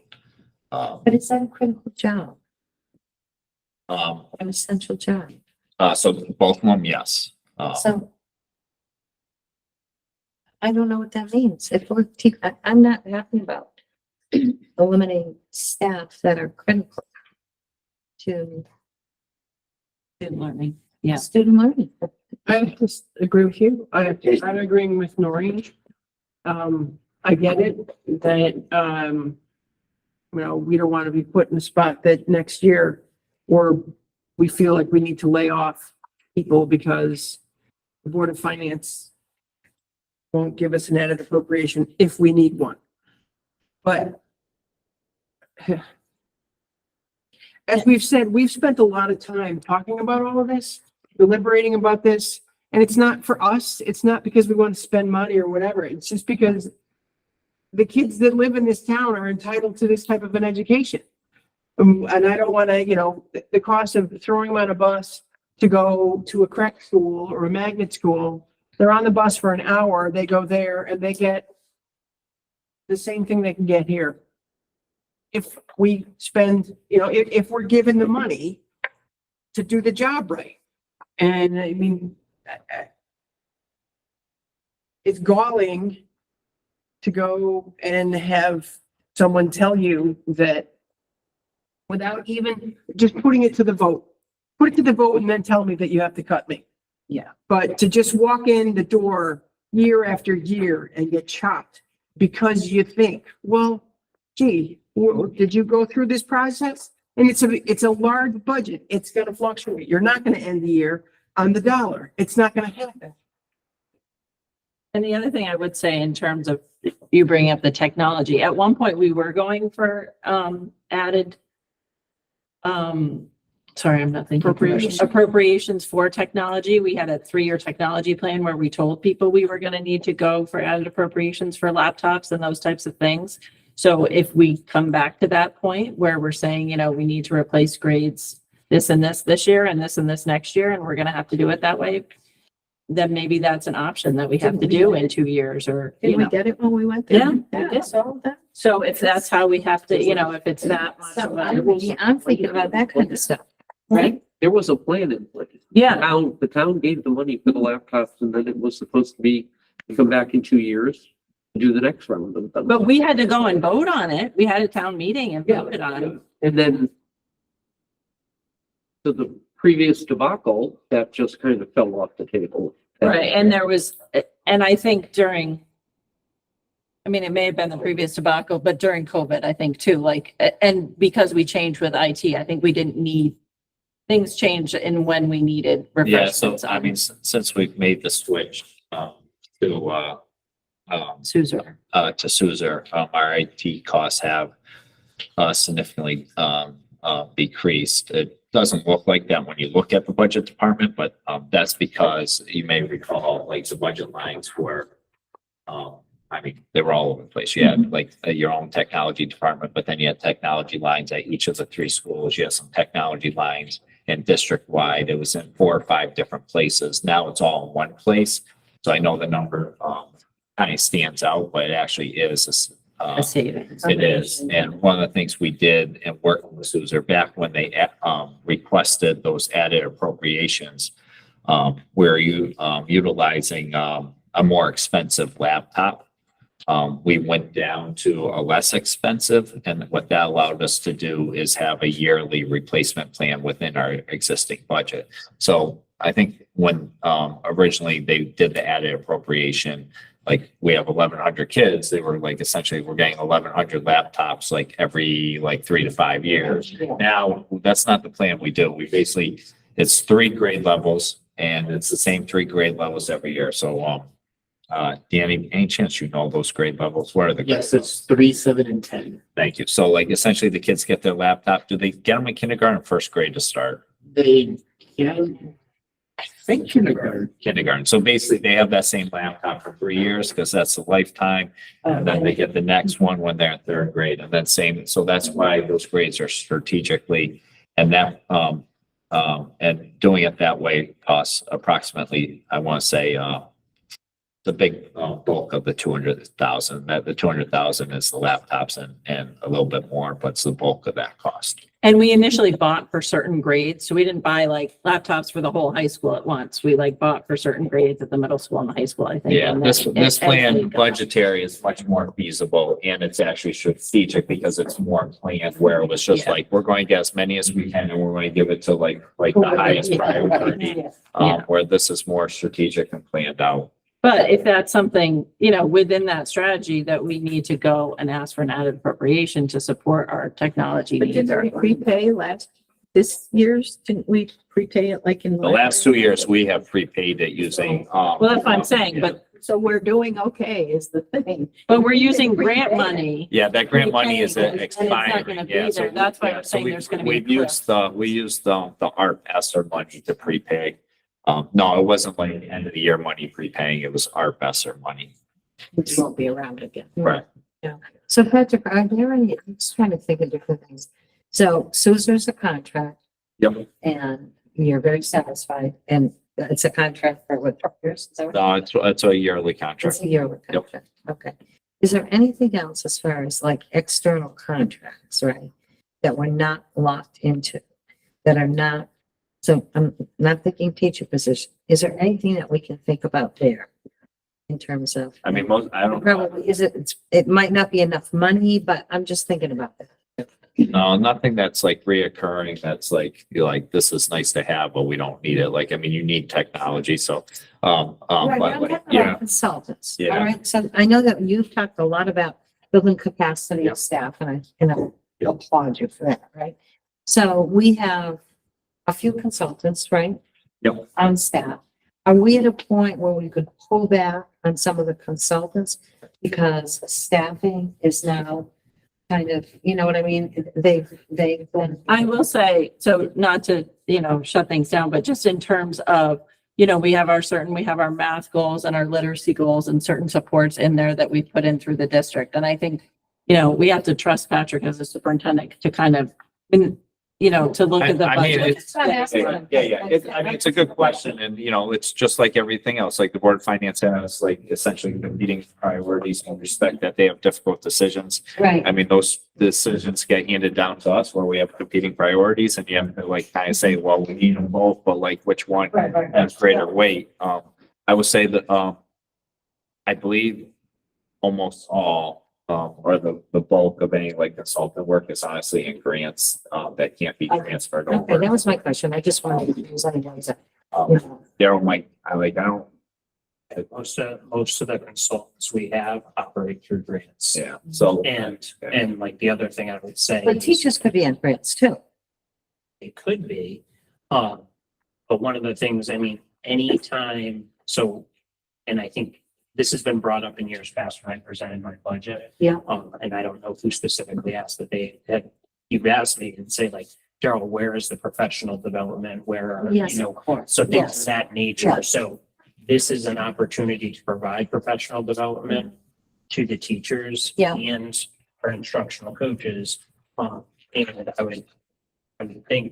would say like with the investment we've made, whether it be with the math program or the literacy program, you have a finite amount of time to make sure that you provide the PD to go with those resources. Because if you don't, you really risk it really undercutting Which is. whatever those resources. Yeah, I mean, just to piggyback off of that though, too, like, I mean, I think an important fact, that requires attention is the nice thing about that certain COVID and, grants were you could supplant, you could. So you Right. could say like, you know what?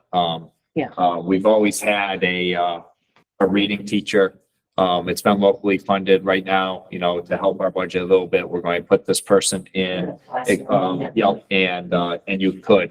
Now those are gone. All are existing, you can't supplant. So like, if you were to say like, we're not going to put this in PD, now we're going to put in salary. It has to be a salary for a new position. So, it can't be something that's existing. So like, for example, like if the timing had worked out, theoretically you could have like, we could have done the business teacher. Now it has to fit within the Right. parameters. Yeah. There's not any grant that I can think of where the business teacher would, there's no, parameters where the course would work. Typically it's tied to literacy, or, like social emotional, like Cheryl's a good one, to utilize. So like you're really restricted as far as your flexibility to even swap out like that. They're good questions, so I think they warrant And I'm not, future I discussion. totally believe in, Yeah. you know that. Oh, And no, I'll I let Noreen speak, but then we do kind of need to move on because we can't make any decisions about that tonight. I think, I was just gonna say, we really can't make any decisions because we don't know, but what we do absolutely positively know is that there's a budget referendum on May 14th. And we need to get people to go there and vote. The past couple of years have been pretty pathetic. This year with the, reval, it's gonna be a hard year for people, and it's not across the board, even kind of thing. The mill rate has gone down with some people. So I think we as a board need to maybe concentrate, how do we get people to go and vote? Rather than And the because if consequences it doesn't pass, it's going to 2%. And then we have a bigger discussion to have. And then once we know what the number is, we can have the bigger discussion, but it's really, really important that we figure out a way to get people to go vote. Yeah. Best we can. I don't know if we can stand outside the schools.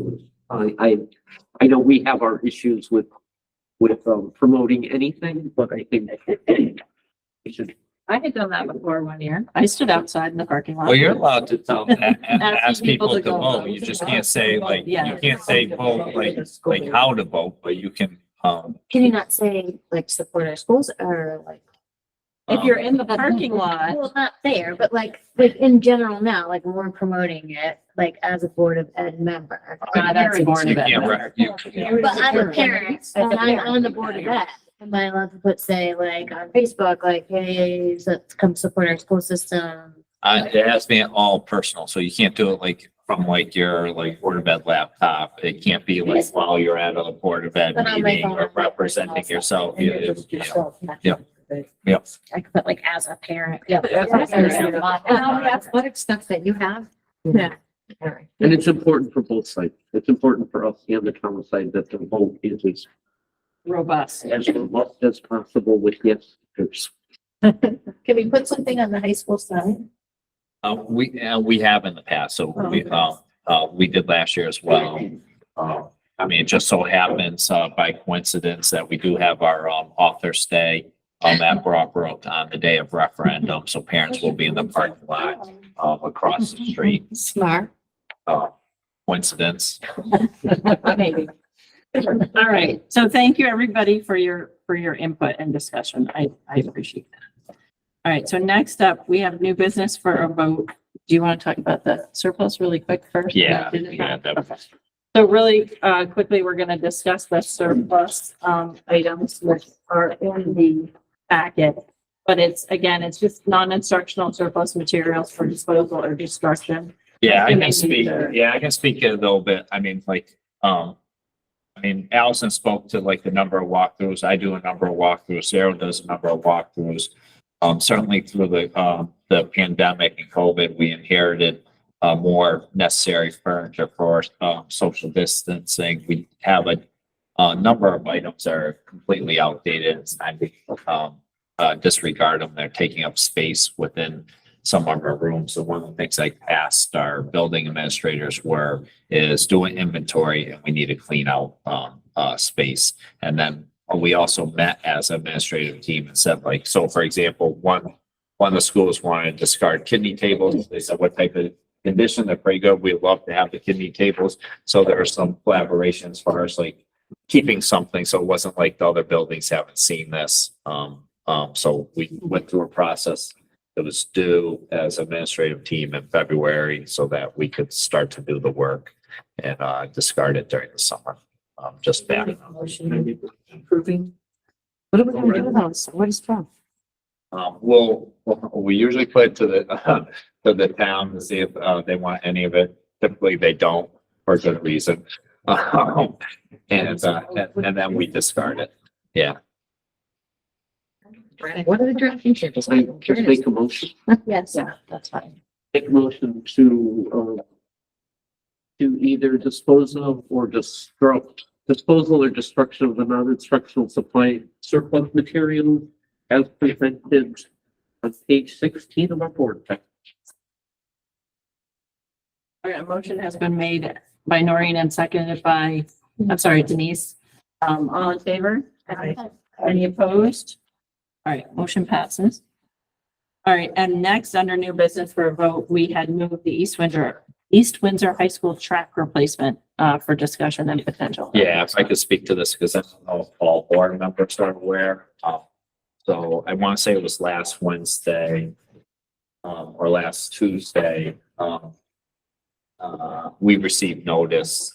We had the track inspected by an outside, company. I cannot recall the company, but they basically said this is the last possible season, that the outdoor track, can be used, and then as basically said, it's unsafe to use anymore after this. So it just so happened, got that late Tuesday, and we had an athletic subcommittee that Wednesday. So those that participate in the athletic subcommittee that Wednesday morning kind of received that news. And then that evening or afternoon, we had a facility subcommittee meeting. So I between those two subcommittees, that almost is every board member, but anyone that's not on that, basically this is why it's on the agenda. It came from the facility subcommittee, that had a go-to discussion to share. I know Jason is here. We between myself, Ryan, help me out, Ryan. Dean, our athletic director, and Kyle. Yeah, we met with Jason, Joe, Amy, and who's the consultant there? Mike Tomato. To see if there was eligible for any type of congressional aid. It was deemed essentially that doesn't qualify.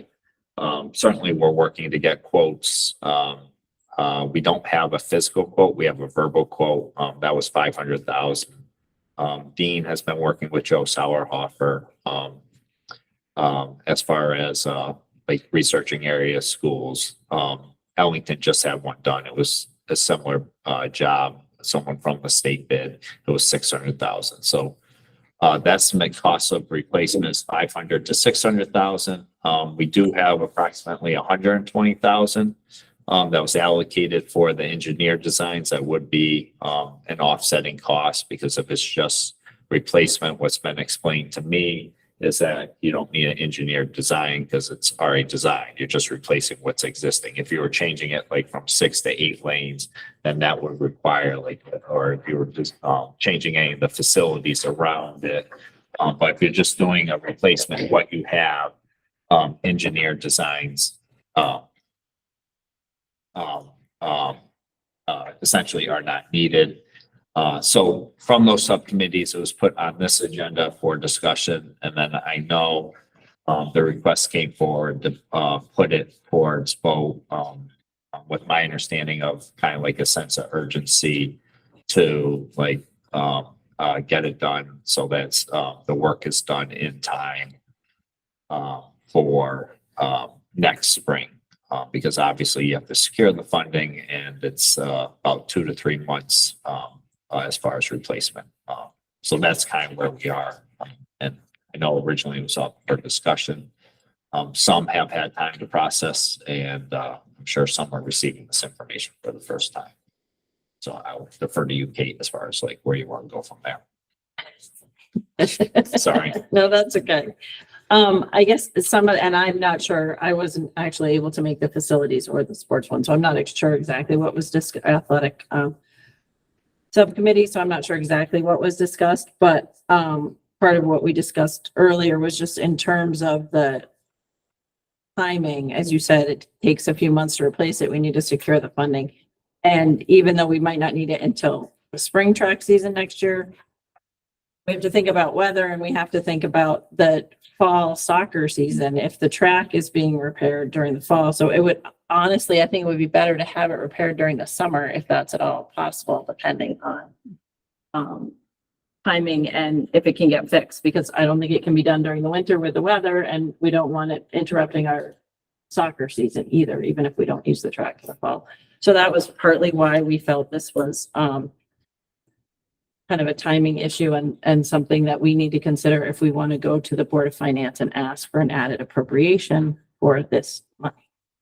So that's kind of where we're sitting with this. And I'd like to know what the other board members think of asking for an added appropriation. I think the timing is not great. I think, first of all, we don't even have a solid quote. So for us to push ahead without having a clear number and hope we have it by the time, and a plan by the time the next Board of Finance meeting is, when they're already in a crunch. And I know we all have heard the saying before, read your audience. And I think it might not be the best to wait a month and see where the budget has gone and we have solid numbers and a solid plan, rather than, is the Board of Finance meeting next week? It's Tuesday. Yeah, that's Next week. a crunch. Oh, time. they, Amy's going on vacation. It's Tuesday. Yeah, I thought I saw it Tuesday. It's on our stuff. It's I would agree that if we're gonna bring it to them, that we should have some kind of like, not like a number, not just like an estimate. Yeah, so we have a verbal quote. It's my understanding that we'll have a physical quote, by next week. But to It's only one, right? Only one book. correct, it is from a state vendor. We are making the request or have made the request for additional quotes. That being said, will all that be in by Tuesday? No. No, it won't. And for us to take the chance to go now and be told no, and then we have to continue the process that if we are just doing the process and getting as thorough a package together as we can, it's less likely that we're gonna know initially, is my thought.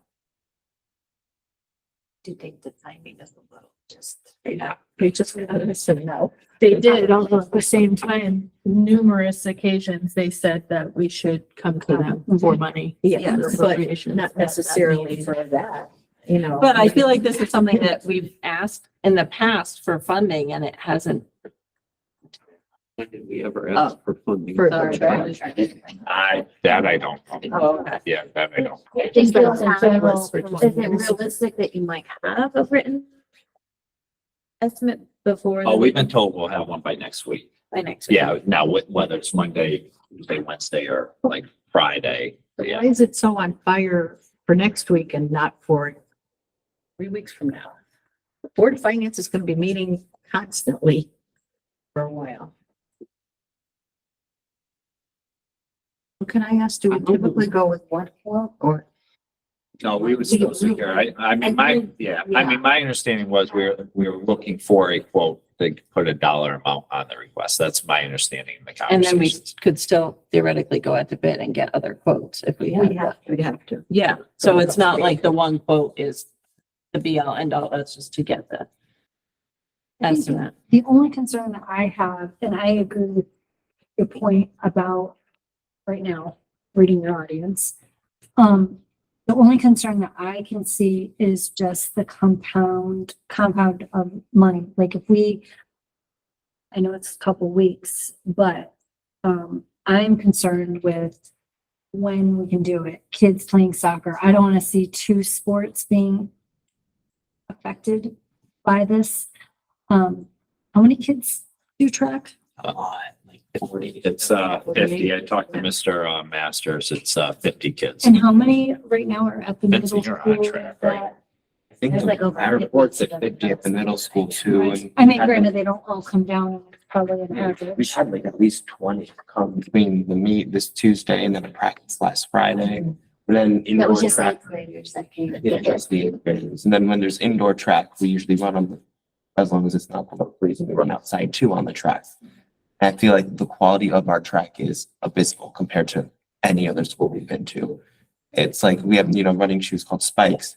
And a lot of our runners simply just don't wear them so they don't damage their shoes on our track. It's that bad. It's hard. It hurts your ankles. I agree with it. You know, we need to get it replaced. It's not I think And just to everybody's. add, everywhere. just to add on to what Vincent's saying, I always think of it as like, what is the alternative if we didn't have a functioning track? For those of you that maybe don't know, Windsor Locks was, or probably is still the only school in our conference that does not have a physical track. They have like a gravel track.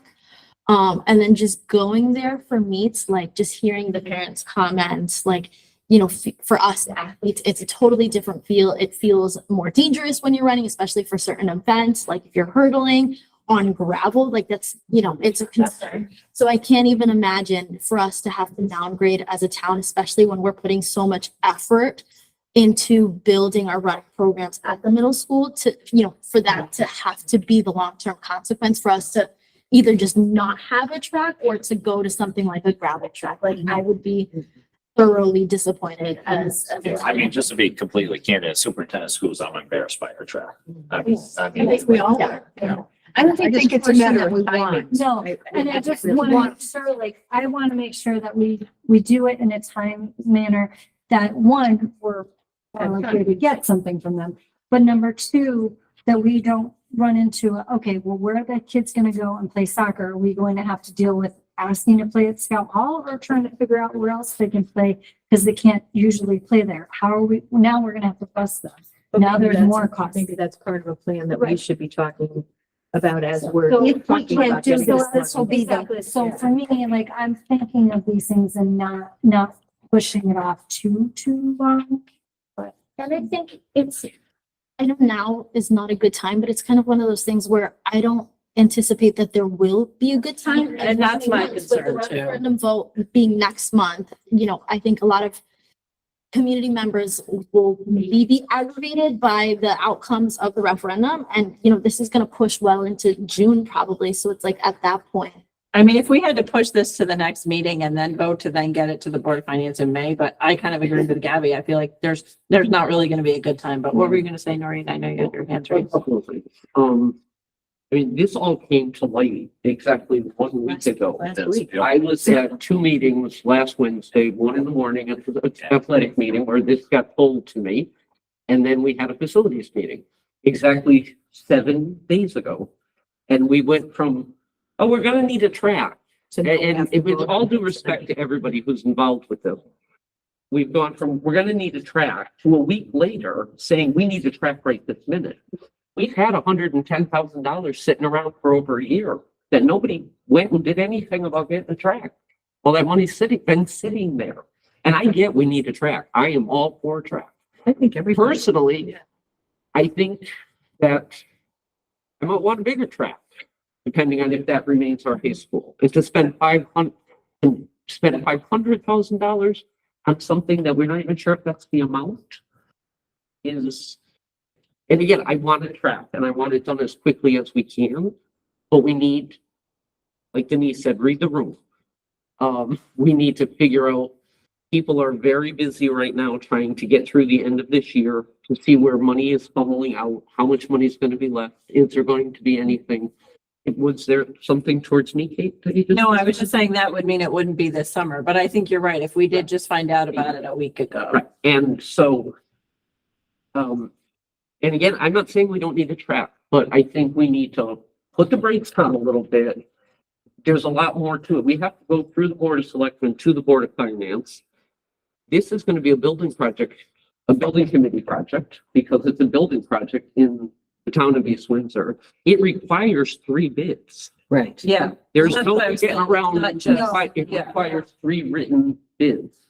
And again, I'm not saying we don't need a truck. I think we all just need to slow down a little bit and take a step back and say, okay, Have a real solid plan. have a plan. So that when we do present, first of all, that money is not coming from a budgetary. It's money that has to be found from someplace other than what the Board of Finance is working on now. They'll have it and they'll have a better idea of it after we see where the budget goes. So we'd have a much more solid idea. Well, and I guess that was part of me, and maybe it was my misunderstanding, but like what we were talking about at Board of Finance the other night in my head is like next year's budget. And I was feeling like we needed this sooner, but maybe that's my misunderstanding in terms of, I feel like we've known the track is in disrepair for a couple of years. This didn't just come into my brain.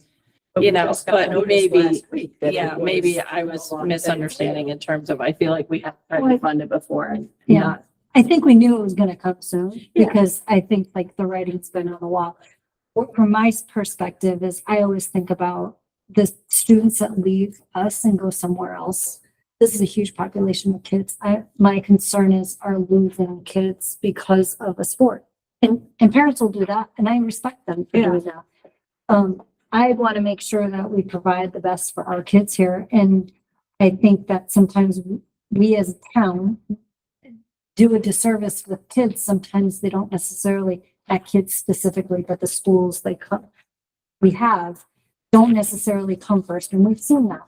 And I think that we're starting to get to a point where us as a community are starting to see that there's greater need here. There's a greater need for our buildings, and there's greater need for servicing our students. I think that the budget, that meeting that we just had was a big setback for us as a group. But I do want to see us keep moving forward, and I don't want us to just let it sit. I think that we need to just make sure that we keep moving forward on it. I just wonder if it makes the most sense. I mean, there's a lot of valid points on all ends that are being brought up. Why don't I get all documents by that time, by our next board meeting, the 24th? Yeah. Yeah, I was gonna say. Why can don't we I have bring it? all documentation, this agenda item can be put on that and that would still be in time before the May Board of Finance meeting, which would be after referendum. But then there's multiple scenarios that you'd have to discuss and. Yeah, I mean, I think we consider. could discuss it at the next meeting. Yeah. If that's a feeling of the board, I think that's fine to push it off to It our gives next everyone agenda. time, more time to digest it, because some people are hearing this for the first time. too. Yeah. And I think if, a few of us have been on the board of finance and you have no idea what it's like there. It's on fire time, and to add more fire to the fire we're dealing with right now is probably not the friendliest time to be going. Even just a week after whatever is settled, it's just their job is not much easier, and they can clearly think about other things. So I think a little bit of delay is a good idea. I think we all need to support the process regardless of what it is. And I think that we've all been working really well together. And I think that, you know, we may not all be comfortable with everybody's points of view with here, but I think the whole goal is to move forward with this, and it sounds like we all want that. We all do. So I think that that's, And we all are concerned about losing kids, and we all want what's best for the kids. I think everybody on this board is in the same place. All right, so I'm fine with putting it on, you know, again, on our next agenda to kind of see what the next steps are, to see if we've gotten a firmer quote. What else we've kind of found out about the topic. That's fine. All right, so next on the agenda, we have liaison reports. Are there certain committees that need to report out this time? I mean, I went to the curriculum council meeting right before the last meeting that we had that got canceled, and it was a really great presentation about just the pathways and what it has to offer our kids and how they're really trying to give as many opportunities in as many areas as they can, and even doing things like dual certification, getting like OSHA certified or ServSafe certification if your pathway is hospitality, or if you want to do architecture, things like with OSHA, or if you're doing EMT, having CPR certification, so that they have something physical when they're leaving the high school. We also talked about the advisory board, which has been created. I believe it meets 4 times a year, which includes like other people in our community. Let's see.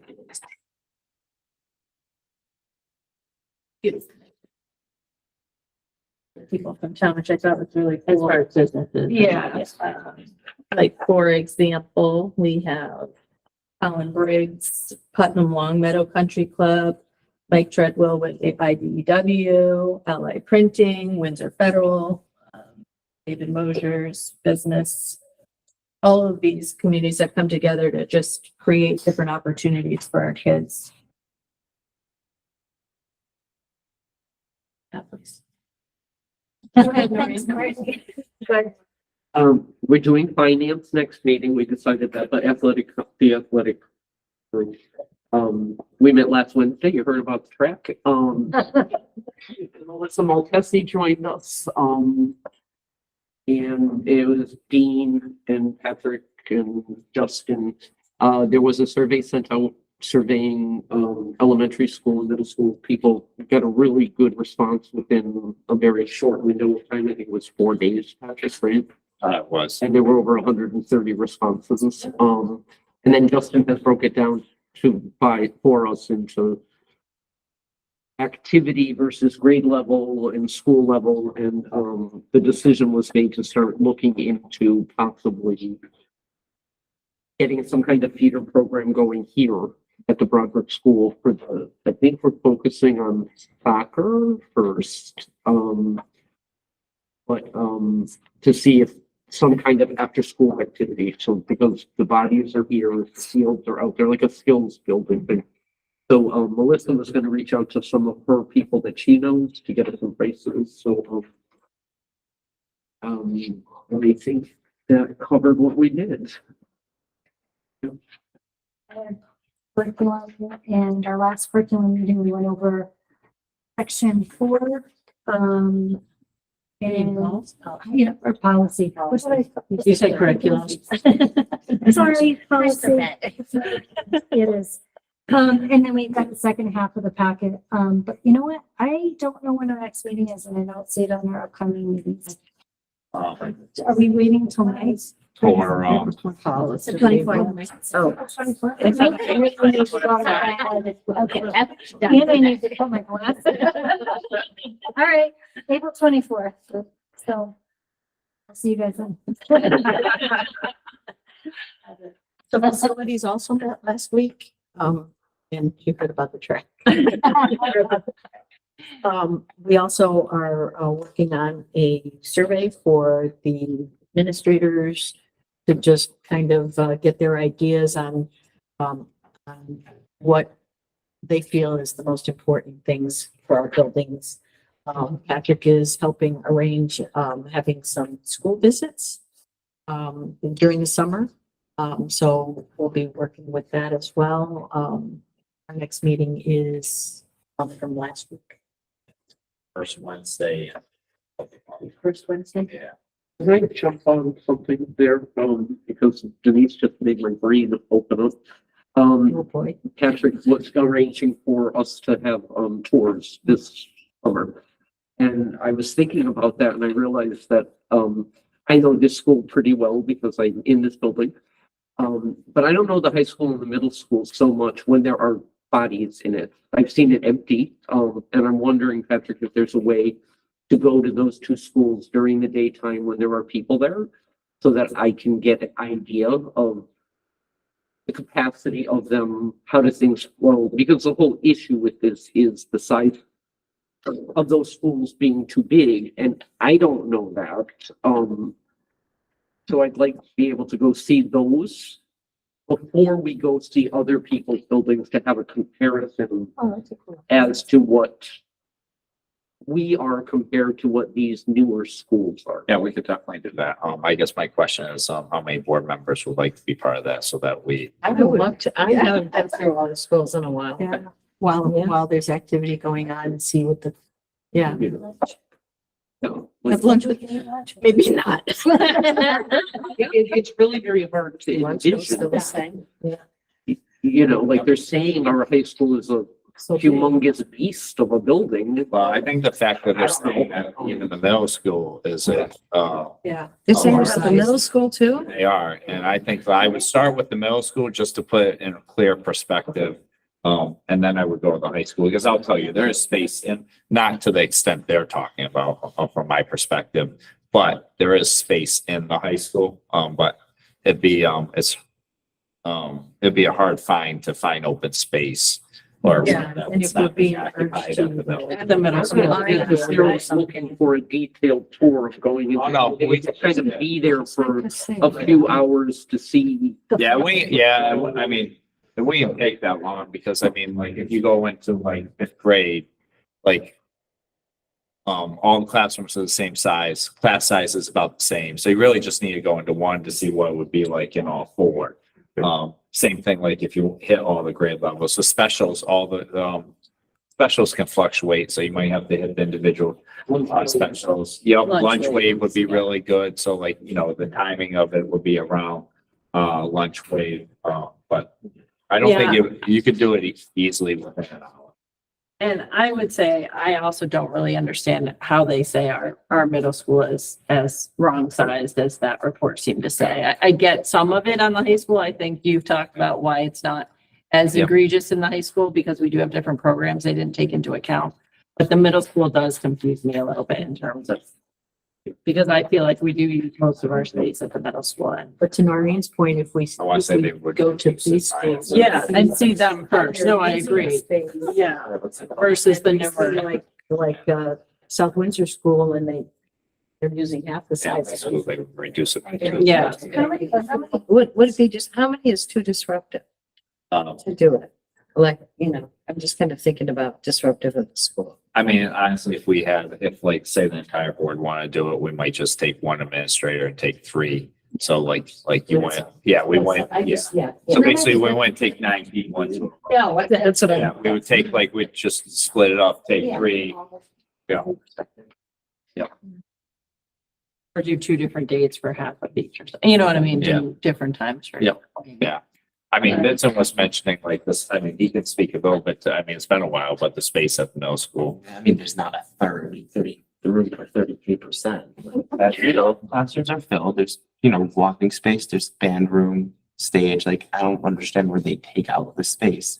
Like, line up all the classrooms in a line and get rid of the hallways. There's no removing space. That's what we'd see when we went to a new school to see how they did it. Yeah. Imagine. I just don't. They're just looking at numbers, square footage. They don't Yeah, see that's what's part in the of it, is the building. numbers. Do they count like courtyard space as square footage? Yes. No, it's interior space, yeah. I really don't know where they get those numbers from. Yeah. Oh, All right. Are there any further, did you have anything for liaison reports? I don't. I have one for missing. Okay. Anybody else for liaison? Public participation, do we have public participation for the second time? No? All right, so then miscellaneous stuff, did you say? You have to- Yeah, it's short, as far as just an update on the demographic enrollment study. As soon as it was approved, by the Board of Selectmen, Slam reached out immediately. They asked for, a number of documents for data, that was delivered to them. I believe it was this Monday, and my understanding is it's a 2 to 3 month, turnaround, for the results of that. So, they have all the data, they confirmed they have all the data that they were looking for, and it's a 2 to 3 month, turnaround. Can we push them to the 2? So I'm in conversation with them tomorrow. I can push that request. Yes, yeah, it doesn't hurt to ask. Never. Does anybody else have miscellaneous? Girl Scout cookies are still available.